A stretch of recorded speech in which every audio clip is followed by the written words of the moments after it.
रघुनन्दन रघुनन्दन रघुवर सेवन रघुपति शायन शतयोजन शतशतयोजन शरधि नियोजन शरपरिलङ्घन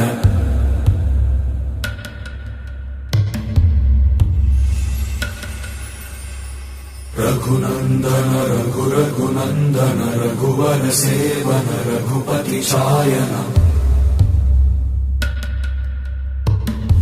शतयोजन शतशतयोजन शरधि नियोजन शरपरिलङ्घनने हरिभाजन हरिभाजन हरिमदभाजन दशमुख कम्पण